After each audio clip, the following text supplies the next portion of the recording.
It's time for a 2022 update on how to create your perfect Instagram bio. So in the last couple of months and really the last year or two, Instagram has made a drastic shift and they are moving away from a photo sharing platform to a video sharing platform. That news came from the CEO himself. And so I'm going to share with you a few tips that we can do for our profile to make sure that it is up and ready for 2022. Let's just dive into it. Now, I will say that this is a process that I go through probably every quarter. I mean, at least a couple of times a year, I'm going through and looking at my bio just to see, make sure everything's refreshed, maybe change it up a little bit here and there. You should be doing this from time to time, but I'm going to give you my best tips. And the first one that I want to start with is really simple: your profile picture and your username. So your username is something that you really don't want to mess around with. This is the your Instagram handle, right? So for me, mine is Bryson Stefanie.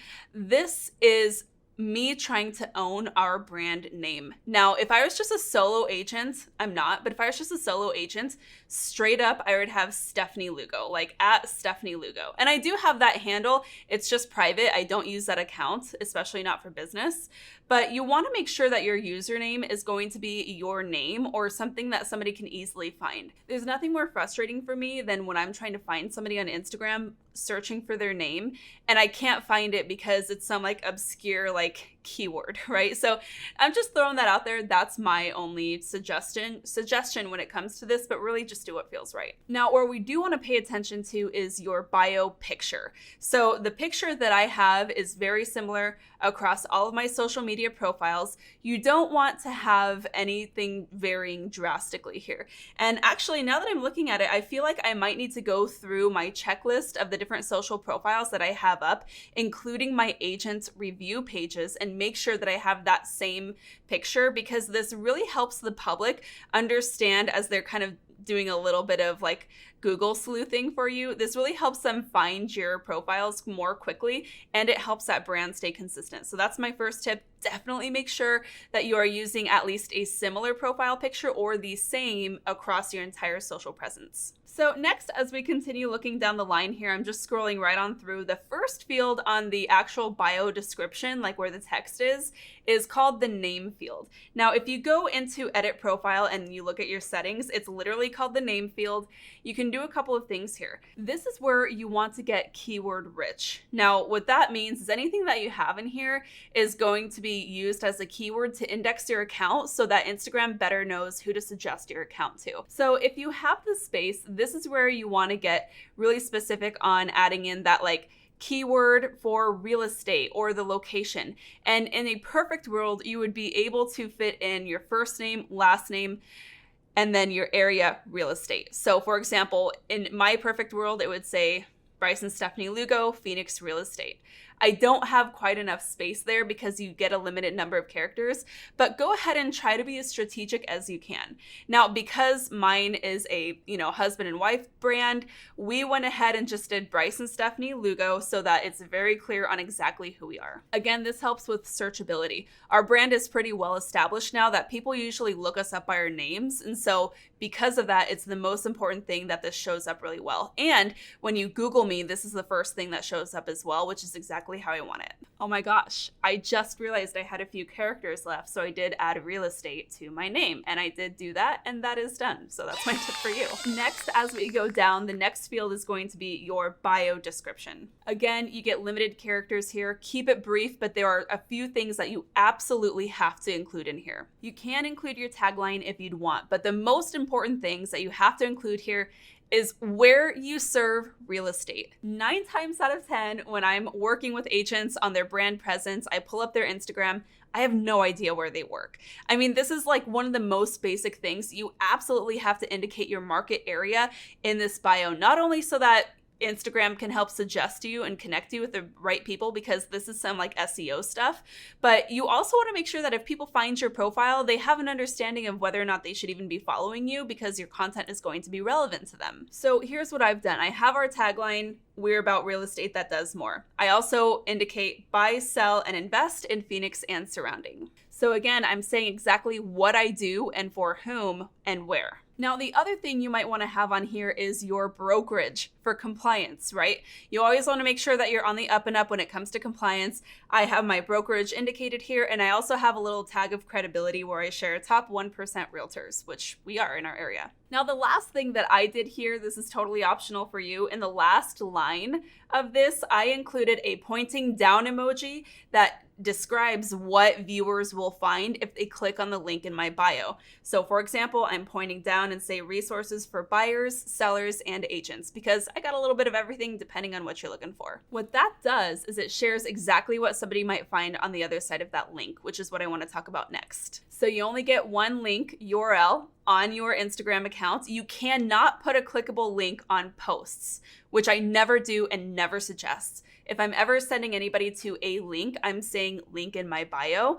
This is where they're going to click. Now, if we click this link, you'll pull it up and see a product called Linktree. Now, that's spelled kind of funny. I'll have all the details in the caption below where you can sign up for yourself. It's basically a free landing page that formats perfectly for mobile and is super easy to view. And by the way, I have this same link on my TikTok profile as well, because what it allows me to do is create that branded landing page with all of my information on it. And then I can add multiple links directing viewers to whatever offer is going to be most relevant to them. So I might link to my recent YouTube videos, I might link to a downloadable guide or a lead capture for buyers and sellers. Whatever I'm offering at that moment, that's what I'm kind of changing up that Linktree to reflect. Now, there's a lot of different products that you can use for this. I just happen to like Linktree, but again, I think it's helpful to utilize that space really well.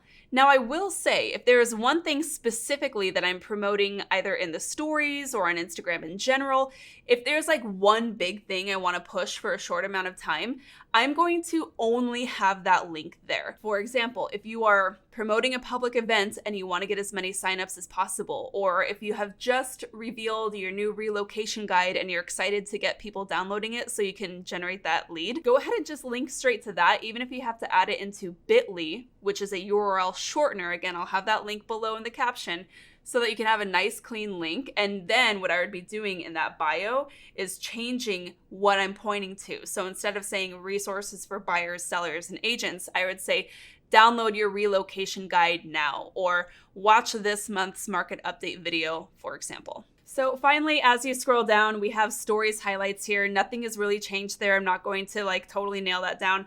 But you should have some updated stories highlights. I just happen to not be great at keeping these updated, but I do think it makes sense to have at least 5 of them so that it frames your profile really well, just visually.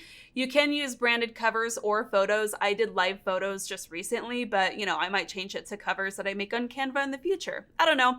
I don't think there's any real strict rules there. I think it's totally preference. But what I want to share with you are the different tabs that are directly underneath the stories highlights and directly above your feed where your posts are posted. So this is the greatest opportunity that you have on Instagram. Instagram has gone through many lengths to make sure that they give you all the tools possible to create content in different formats that different viewers will enjoy. For example, some people like to read, which is why I love doing mini blog style posts in the captions.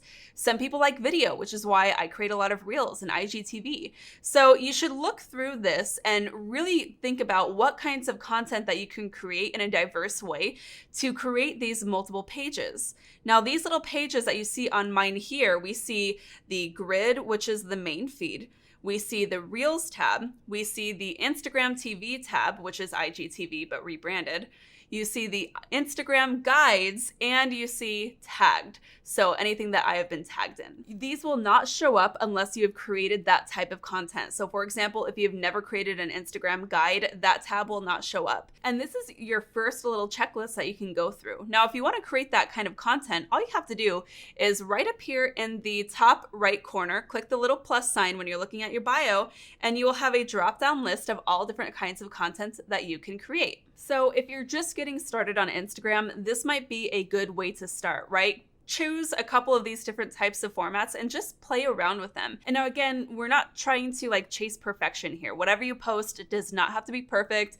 It does not have to be the best content ever created. The idea is to start getting comfortable on this app. And a lot of times, as I'm working with agents, they say, Stefanie, I just haven't figured it out. I just don't know how to post. Nobody comes out of the womb knowing how to post this stuff, okay? Like, you do have to get on and just kind of give yourself space to kind of like play around and tinker. So maybe that means just kind of messing around on it and making some reels and then saving them in the drafts and not posting them yet. Or creating some guides on Instagram, which are absolutely fantastic, by the way. And again, not necessarily publishing them, but at least getting a feel for how they work. So you do want to get comfortable with those different kinds of content, because when Instagram gives you the opportunity to use their real estate on your profile well, then you want to take that opportunity, because every single one of those little pages on your feed is going to be an invite or an offer for the public to take that next step further with you. And we want to make sure that we're extending those. Cool. That's what I've got for you. Those are some of the things that have been updated. I think that if I'm talking about specifically the things that make me most excited here, it's the Instagram guides. I love being able to create guides on Instagram, and admittedly, I've not even done as much in that space as I would like to. So that's one of my goals in the next couple of months, because I do think that they can be super helpful to share and help bring more traffic to your profile. And of course, I'm still creating reels and posts, but I'm just trying to stay really consistent with it. So at this point, I'm just making sure my bio is nice and polished. I'm sending as much traffic there as I can by linking to this Instagram bio in my email newsletters to my database, in my YouTube videos to my market. Anywhere I have marketing collateral, like my listing signs or my business cards, I drive all traffic to this bio, which is where I convert the best. So that's why it's so important to make sure that your Instagram bio is nice and polished. And here's a couple of tips that you can do just to make sure that it is on the up and up going into 2022. That's all I've got for you today. Really hope that you enjoyed that. And if you found value from this video, you know the drill. Please go ahead and hit subscribe to this channel and hit that bell notification icon to be notified the next time I'm sharing other Instagram tips just like this. Thanks so much for tuning in. Till next time, keep on crushing it.